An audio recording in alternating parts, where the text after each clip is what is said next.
The reasons for war never change, but the innovations and industry behind them often do. Since the biblical times, people have went after one another for any assortment of reason. The deciding factor of conflict has historically been sheer numbers.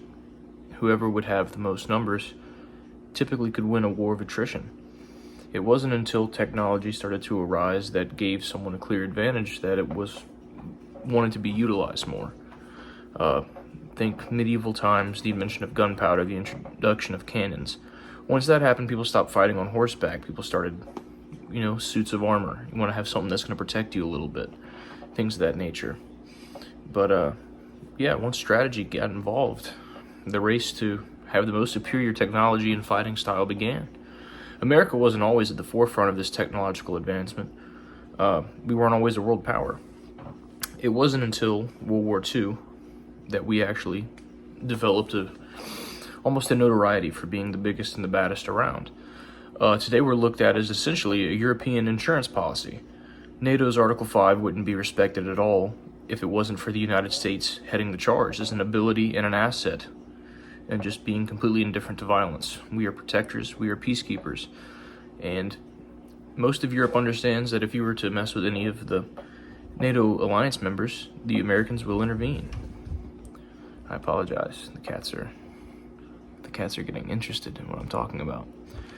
Hello.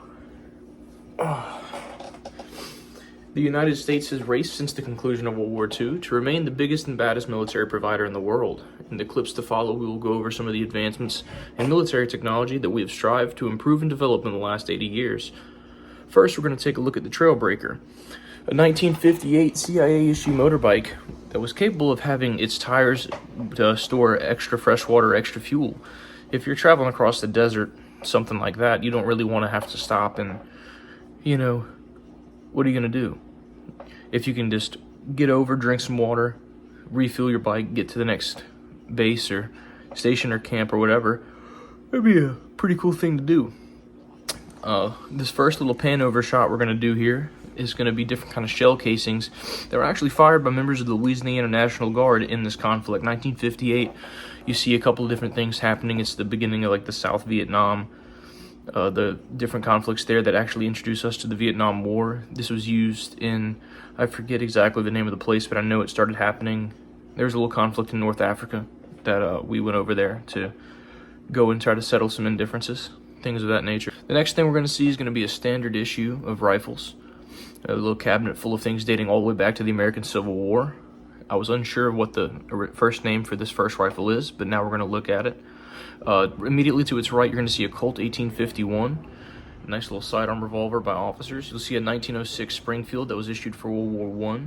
The M1 Garand below that was issued in World War II. Below that as well, you'll see the M2 carbine, which is used in Korea and World War II. And then you'll see, obviously, the most famous weapon, the M16. The M16 was then therefore subbed out for our much more modern day M4 carbine. That is now what is used by all United States soldiers. It is a much lighter, more maneuverable weapon, and it's less prone to jams and malfunctions. That was a big problem in Vietnam. You're in swamps and jungles kind of areas, things that get dirty, that don't tend to fire well. Another thing we're going to look at right here is the very first generation of anti-tank cannons. These were introduced in World War I originally as anti-personnel cannons. Tanks didn't come around until the very end, about 1916. The war ended in 1918. But this thing was absolutely huge. It probably was about 2 or 3 of me. I'm a strong guy. It would probably take 5 or 6 of me to operate this machine, move it around. It was crazy. It's absolutely archaic when you look at it compared to what we use today. The sheer size was, once again, just incredible to witness. It was insane. The 3-inch shell that it fired was no doubt probably the size of my forearm. The 3 inches was referring to the diameter. So this is just the casing. There was still a shell inside, and protruding from this to, give it some aerodynamic capabilities. This thing is insane. This could penetrate probably a couple inches of armor and really pack a punch into whatever it was aiming at. But today we now use the Javelin missile launcher. This is a shoulder firing weapon that you can load up, and it can go air to ground. You can fire, and the smart locks on to a heat signature, and it traces it. Make sure you can hit your target, or you can use it in a dummy fire mode and free fire it from your shoulder. So in just 80 years, we have created some wicked things to hurt each other. You know, just in the last 100 years, we've detonated atomic weapons.